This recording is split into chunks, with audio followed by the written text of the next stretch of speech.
Hello and welcome to the Canadian SME Small Business Podcast, the platform where we explore the dynamic world of small businesses, a vital segment of our economy. This is your host SK.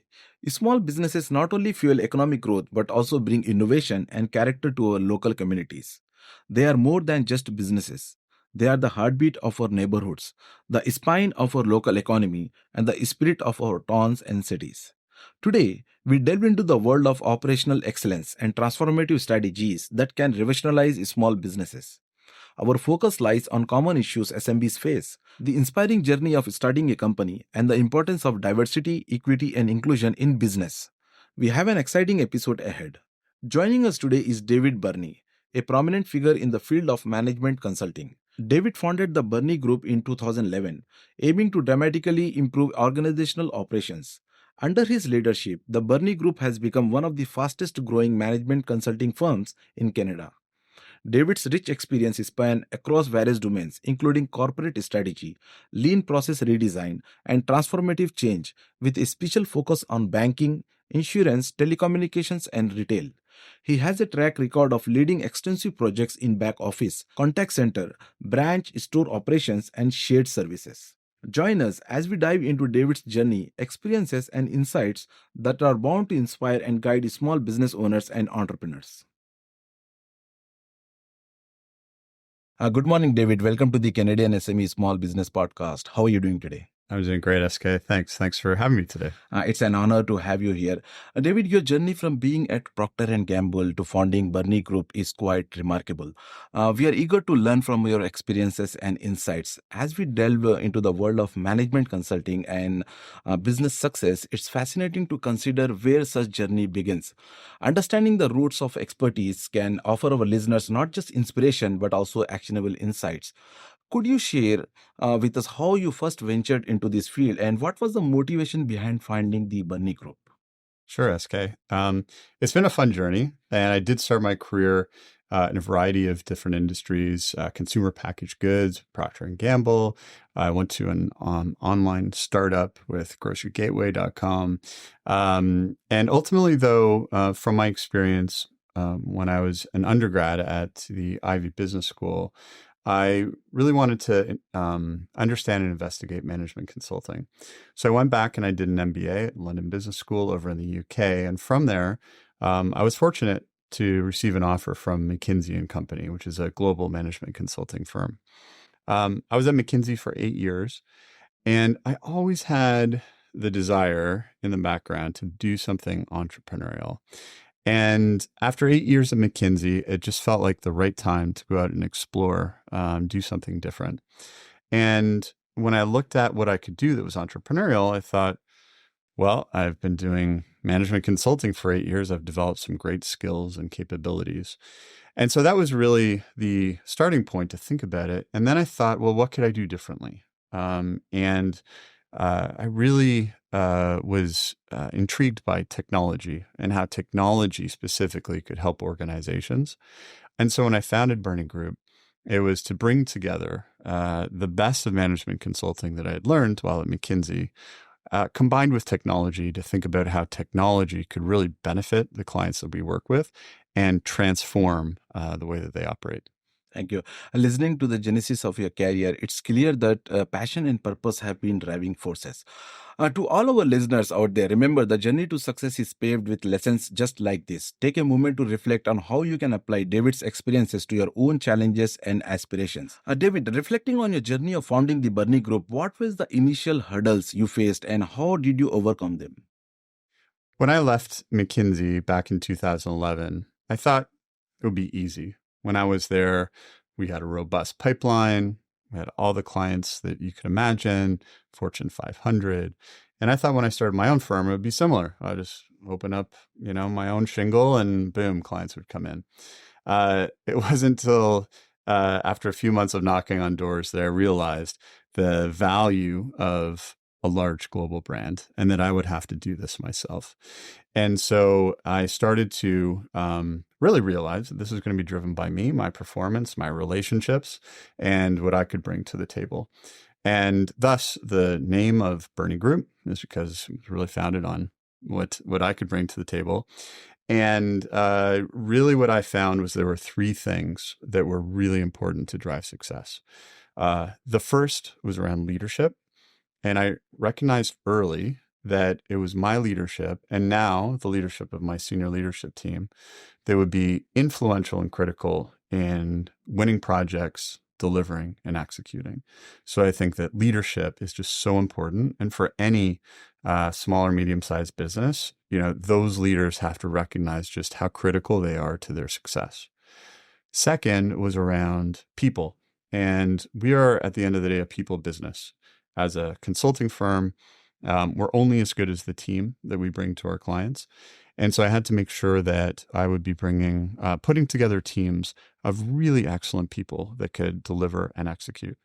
And finally, client impact. We would not be successful if we didn't bring impact to the table. I like to tell my teams 10 times the impact. Whatever we do, the impact that the client receives has to be at least 10 times greater than, the time and fees that have been involved in the project.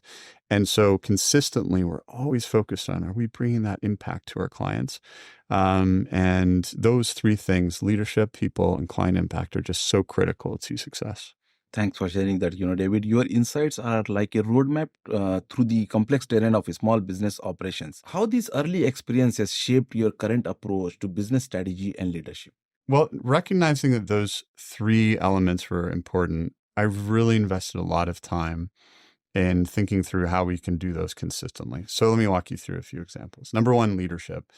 I don't think that you can just run into people and find great leaders. I think you have to be very disciplined about both finding and recruiting, and then coaching and developing our leadership team. I know for a lot of small and medium-sized business leaders, the cost of going to a recruiting agency can be prohibitive. What I found, though, is that if you just rely on your network and you're just bringing people into your leadership team who you happen to know or is a friend of a friend, you're not going to get the best talent. So I think you really need to invest in finding others on your leadership team, because that leadership team is so critical. So I think investing the time, energy, and cost of hiring recruiters to help you is super critical, as well as when things aren't working out, it can be really difficult for small, medium-sized businesses to make some of those tough decisions if there's not a good fit with a given leader. I think sometimes you just have to make those tough calls, and you always have to have a strong leadership team with you. So that's the leadership component. On the people side, we've invested a lot in our processes to make sure we've got great people. We've got on-campus recruiting, which has been very good in finding great, young, bright talent. We've got clear talent development and training within Burnie Group once they start. We've invested in DEI initiatives to help make sure that Burnie Group is an inclusive place to work. And all of these things, combined with having those leaders provide mentorship and coaching, have been really critical in the success of developing our people. Thank you, David, for illuminating these challenges with your expertise. It's clear that confronting these issues with the right strategies can pave the way for enduring success in the small business world. As we embark on this segment, we are delving into the essence of entrepreneurship, exploring the initial hurdles and the journey towards overcoming them. Small businesses are always looking to grow. How did you grow your business, and what lessons can be reapplied by other small and medium-sized businesses? So growth is just always so important for small, medium-sized businesses and managing it effectively. We've actually employed an approach. If anyone wants to read David Field's book, The Irresistible Consultant's Guide to Winning Clients, it's a book that I've loosely based our approach on. So go out and get it and read it. But I think that there were five principles that we've employed. The first is around really being focused on your clients and listening. Too often, we will go in and speak to clients or customers, talk about how great we are. We know the answers to everything. We can do this, we can do this. And we never ask them questions. What's important to you? What's keeping you awake at night? What are your big pain points? These are all things that if you listen to your clients, they will tell you the help that they need. too often we walk in with a hammer and they're like, do you have any nails that we can hammer? It's like, well, if we listen, ask the questions, then we can take our full toolbox and come back to them with solutions that really make sense. As you rightly said, David, asking the right questions is very, very important. It's always like, for example, I have been to many presentations, they talk about themselves, we do this, we do that, we do this. But as you rightly said, asking questions and knowing more about their pain points is very, very important for providing the solution. Yes, 100%. The second area as we think about driving sales is really making sure we are aligned to our values. Now, people always say to me, wait a second, like top line revenue growth, what does that have to do with your values? But we focus on, our values are around integrity, inclusion, impact, and innovation, and insights. So we've got those 5 values. And the first one being integrity. If we are not going to our clients and being truthful in what we can truly deliver, if we're over-promising, or if we're doing work that we and our team don't truly believe in, we're never going to be successful. So I think that you do have to start with your values, and that is going to help ensure that you're doing the right work and that you really believe in it. So that's point number 2. Third then is around building the right network. And so, and networking smartly. So when we think about networking smartly, what I mean by that is we will go in and think about, of our network, who can make decisions or who can influence the decision to hire us, and also who do we have good relations with. Because if you're going and spending a bunch of time with people who aren't decision makers, or if you're trying to reach out to people who don't know you, you're never going to be successful. So we really focus on smart networking and having the right people to focus on and doing that in a regular way. Because so many small, medium business leaders will say, I don't have the time. I don't have how do I go out and talk to more people? So I think it is important to recognize that your time is very limited. So let's really focus on the right people. And, you might like to touch 500 people, but let's focus on the 30 that are really going to bring you in and sell, and to whom you can sell your product. Fourth then is putting the right processes and practices in place. So we've got a lightweight CRM system called Pipedrive. It's not as extensive as a Salesforce, but it's a lot cheaper. And for us, it's good enough. So Pipedrive is a good tool. And we use that to put in all of our networks and contacts. And then we have processes that will help us make sure we're on top of our sales process. So we have leads gen competitions where we see how many people can we reach out to every month. We've got weekly sales meetings. We've got quarterly business reviews. So we've got a lot of processes in place to make sure we're doing the right things to grow our firm.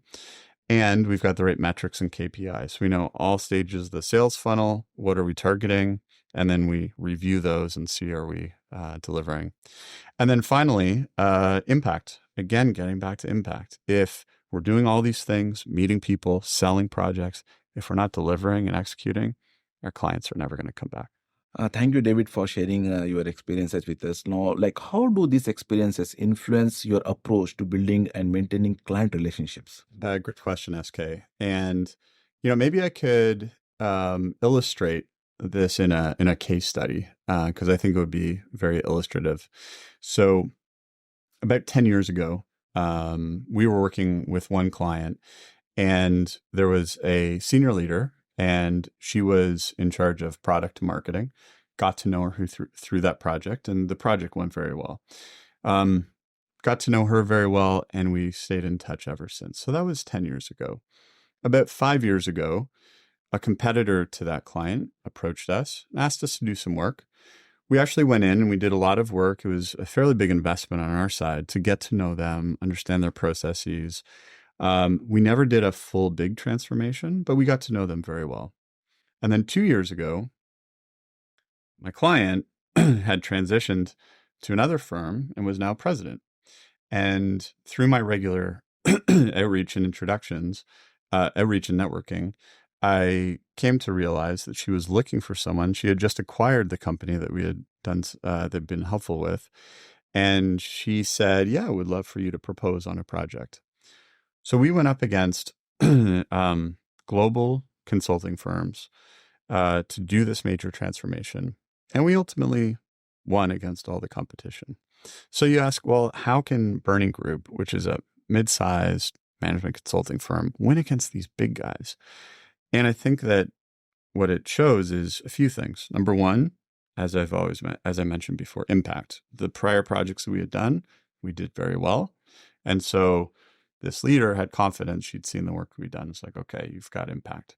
Second, through the work at the company that was acquired, we got to know them, got to know their processes. So that investment we had made was now paying out because we knew them as a company, and the fact that we knew them well was influential in us winning the work.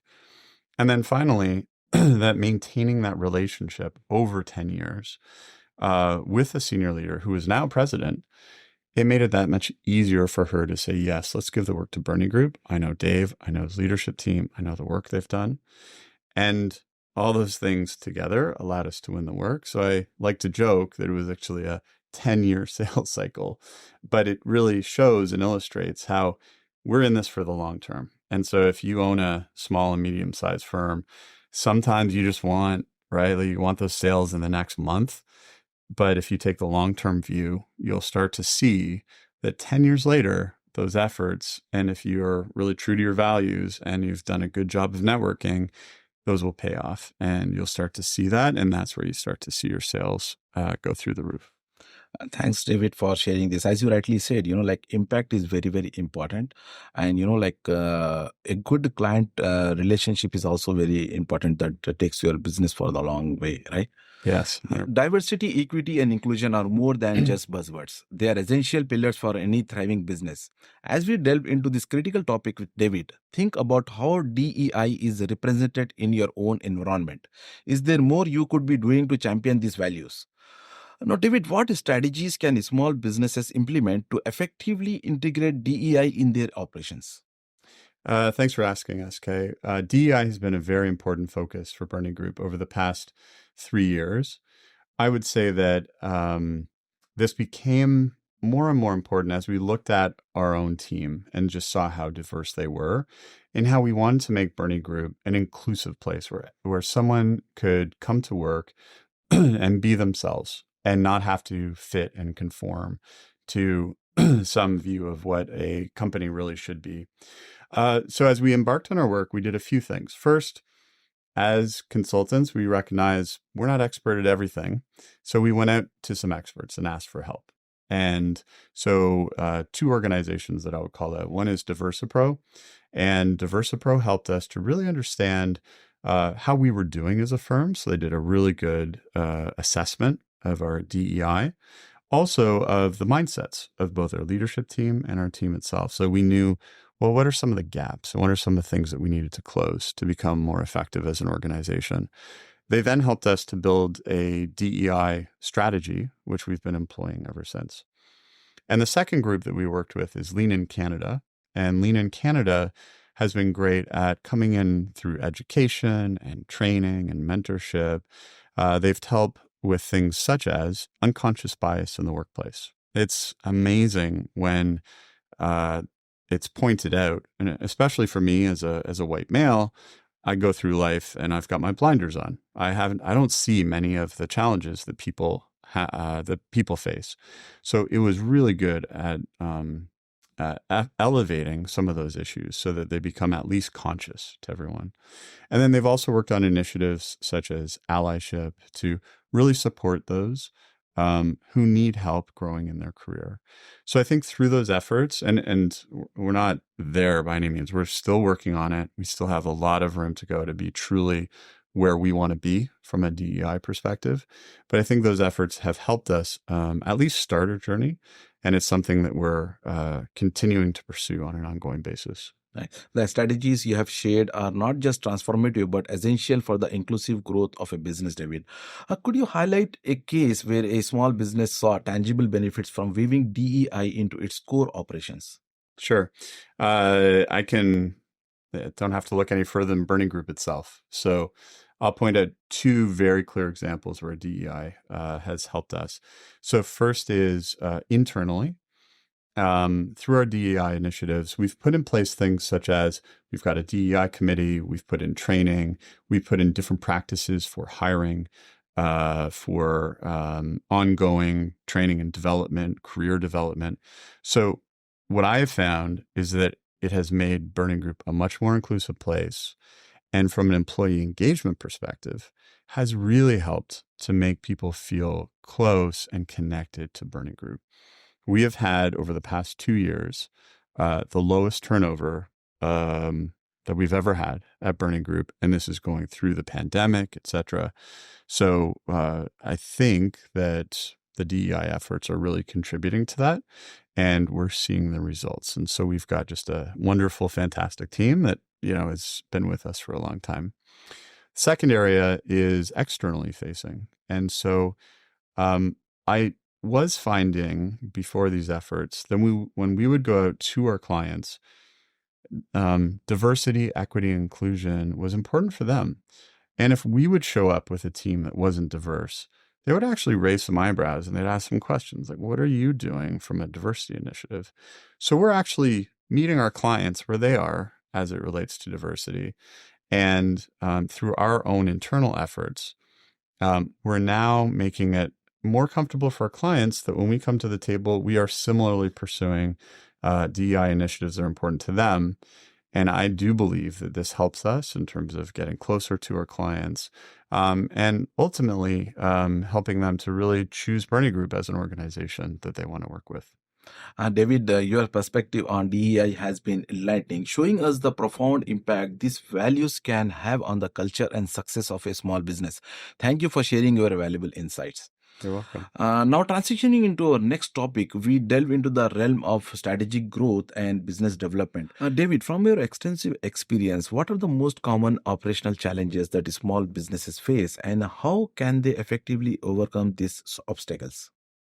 So I think one of the biggest challenges for small, medium-sized organizations is managing their growth. So we talked a little bit about what it takes to grow. Let's imagine that a leader has been very successful in growing their firm. Managing that growth can be really tough. To give you an example, when I first started Burnie Group, probably 4 years into the journey, we made an investment in building out capabilities related to automation, specifically robotic process automation. We developed a partnership with a robotic process automation software company called Blue Prism over in the UK.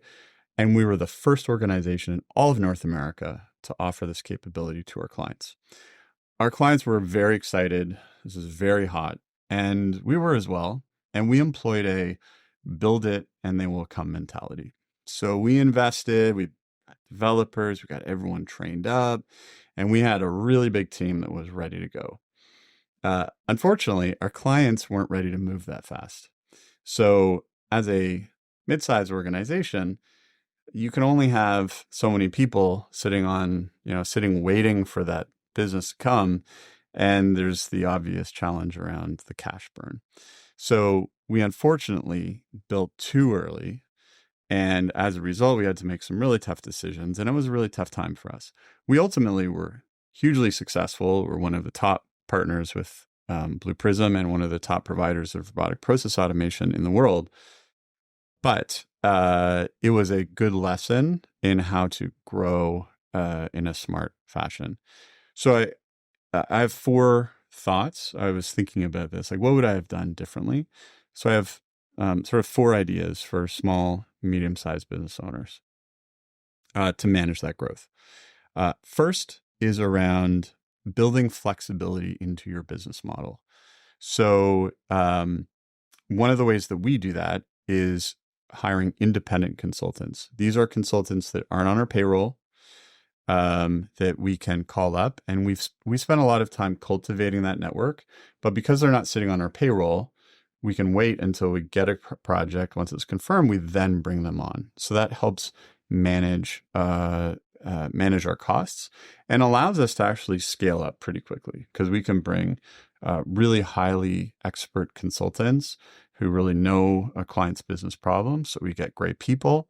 And then we don't have all of this additional ongoing daily cost. It's more expensive on an hourly basis, but it manages us more effectively. So I think that thinking about flexibility, a second way to do that is through your partners. And so partnerships, I think, is a second area. So if you can develop good partnerships, such as the one we have with our partners like Blue Prism, they provide not only expertise and support, but often they can provide some capacity as well. If you really need some help and you need to deliver on a project, they can help you on that regard as well. So I think partnerships is really important. Third, as you're thinking about managing growth, I think it's being super focused on what differentiates you from your competition. Is having a really nice office going to really differentiate you from your competition? Our clients come in to see us, infrequently. We always go to them. So let's think about, like, does having an office right downtown on, King and Bay matter? Well, think about that, whether it may, but for us, it doesn't. So we're very thoughtful about what are the costs that are important and those that aren't. And finally, in terms of managing that growth, it's just around building a great strategy and being very true to that strategy. Too often, you have these opportunistic opportunities that come in, and all of a sudden you're diverting focus this way and this way. And that really starts to hamper your growth, because now instead of being really good at something, you're just doing all sorts of adjacent things that don't really contribute to your overall strategy and goals. Facing challenges is a universal part of the growth journey, whether you are leading a startup or a seasoned business. If you are encountering similar obstacles, remember you are not alone. There is always a way through, just as David has shown us through his experiences. That's really insightful, David. Could you share a specific example of a small business that has successfully navigated one of these challenges under your guidance? Mm-hmm. So I can think through the pandemic was a good example where a number of different organizations had challenges. And I'll speak to both our own personal experience with that, as well as one of the clients we worked with. On the personal side, when the pandemic hit, we were planning for this fantastic growth, but we had to really course correct and manage for a much lower. I mean, as you know, everyone was pulling back on external spend and didn't know what was going on. We were very fortunate. We had one client project which sort of helped sustain a baseline. But then what we did was we redirected our teams to focus on things that were relevant to the pandemic. We helped to build a pandemic playbook for some of the top healthcare companies in Canada. But we also did some work with not-for-profits free of charge. But what that did was allowed our team members to hone their skills, and it was valuable for them. So rather than sitting and waiting for the next project, they were actively engaged, even though it wasn't necessarily bringing dollars in the door. So I think that is one example where we sort of flexed and responded to that to go in a different direction before coming back to our core. Another client that we worked with, one of the things they had done very wisely was they set up some financial flexibility to manage the ups and downs of the market. So I think it is very important that when things are going well, it's great to be a leader of a small, medium-sized firm. You're growing like crazy, very profitable, but through the market gyrations, there's going to be those downtimes. And what stood out to me was that they had put the right financial backstops in place so that if things did slow down, they had enough financial backing that they could sustain themselves through a period of time before the good times hit again about 6 to 8 months later. Thank you, David, for sharing this real life example. Your wisdom in this area is truly invaluable. We are about to uncover some golden nuggets of advice for the next generation of leaders and entrepreneurs. This is a moment you won't want to miss. Consider how David's journey and the lessons he has learned from can illuminate your path forward. As we draw our insightful conversation to a close, we are looking ahead, considering the evolving landscape of business and leadership. David, in the ever changing business world, what do you believe is the single most important piece of advice you could offer to our listeners who are tomorrow's leaders and entrepreneurs to help them navigate their journey with resilience and foresight? The thing that I think is most important for any small or medium-sized organization is that they truly live their values. We spend a lot of time investing in understanding what our values are. And I think that everyone that you interact with and you deal with will see that, whether it's your clients who see that you're living your values or your team members who want to live those values with you. If you're true to that, then what you will find is that your team members, your clients will trust you. They'll believe in you. And that will be the foundation for an amazing organization where people love coming to work, where clients love working with you. And as a leader, you're going to enjoy the fruits of running a very successful organization. David, your final piece of advice is a beacon for all aspiring leaders and entrepreneurs, guiding them towards a future filled with possibilities and success. Thank you for sharing your journey and insights with us and for inspiring the next generation of business leaders. Thank you, SK. And I just want to say thank you to Canadian SME. I find it a very inspirational online magazine, and I've enjoyed many of the podcasts that I've listened to. Also, we're hopeful, and there are a number of awards that Canadian SME has put forward, including one around diversity, which we've applied for. And so I think it's a great way for you to promote small, medium-sized business in Canada. And I'm really glad that I could be part of it. Thank you so much for your kind words. Like when I started the Canadian SME Small Business Magazine, our core mission is to empower Canadian small and medium enterprises. It was a pleasure hosting you today, David. Thank you so much for joining us. Great. Thank you, SK. As we conclude today's episode, I want to extend my heartfelt thanks to David Burnie for joining us and sharing such invaluable insights. Your expertise and experiences are not just enlightening, but also immensely motivating for our listeners, especially those embarking on or navigating their entrepreneurial journey. The key takeaways from today's discussion: overcoming operational challenges, embracing DEI to sustaining growth and innovation, are essential guideposts for any small business owner. I also want to thank our listeners for tuning in to the Canadian SME Small Business Podcast.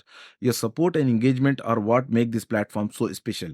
Remember, each episode aims to bring you closer to the heartbeat of small business success, empowering you with knowledge and inspiration. Visit CanadianSME.ca to subscribe to Canadian SME Small Business Magazine. Thank you for tuning in.